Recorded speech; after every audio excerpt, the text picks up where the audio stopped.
ទី1តន្ត្រីគឺជាមិត្តភក្តិរបស់ខ្ញុំតន្ត្រីគឺជា best friend របស់ខ្ញុំសម្រាប់ទី2តន្ត្រីគឺជាគ្រួសាររបស់ខ្ញុំអញ្ចឹងក្តីសម័យរបស់ខ្ញុំមានច្រើនហើយខ្ញុំសូមបង្ហើបខ្លះទី1គឺខ្ញុំចង់បាន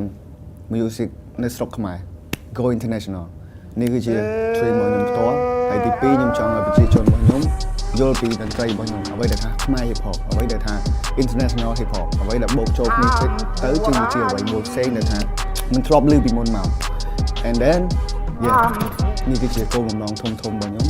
ដែលខ្ញុំចង់ឲ្យមហិច្ឆតារបស់ខ្ញុំជោគជ័យហើយជំនាញបទស្រុកខ្មែរ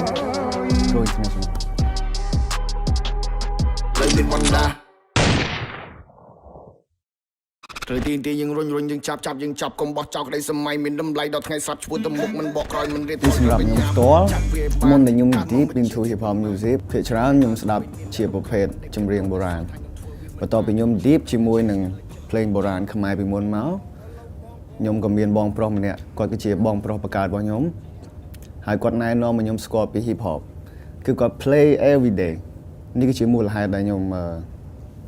សនាមួយដែលថាធ្វើពី Time to Rise and then ខ្ញុំគិតថាខ្ញុំគួរតែបញ្ចូលភ្លេងខ្មែររបស់យើងសម្បត្តិវប្បធម៌របស់ខ្មែរដែលជាបៃដងវែងហើយខ្ញុំក៏បានបញ្ចូលជាមួយនឹង flavor hip hop របស់ខ្ញុំបូកចូលគ្នាចេញទៅជាអ្វីមួយដែលថ្មីដែលសម្រាប់ពិភពលោកគឺថ្មីមែនតើនេះគឺជាអ្វីដែលគេអត់ដែលឮទេខ្ញុំក៏សម្រេចចិត្តថាចុះបើសិនជាយើងមានចបៃយើងមាន hip hop យើងមាន everything នៅក្នុងហ្នឹងតែវាដូចខ្វះមួយយ៉ាងខ្វះសម្បត្តិមនុស្សរស់ខ្វះលោកតាកុងណៃគឺខ្ញុំសូមរៀបរាប់ជំរាបសនាមនៅបានដឹងអញ្ចឹងខ្ញុំក៏មាន idea មួយហើយក៏ idea ហ្នឹងកើតចេញពី CEO របស់ខ្ញុំគាត់គិតថាចុះបើសិនជាមានលោកតាកុងណៃនៅក្នុងហ្នឹងតើយ៉ាងម៉េចដែរខ្ញុំ work so hard ជាមួយ project ហ្នឹងរហូតដល់ខ្ញុំអត់ដែលបានសម័យថាអូ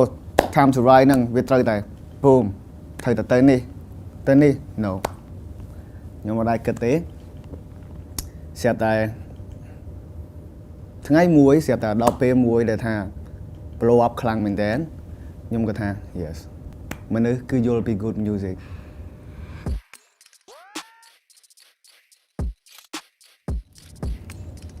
ទី1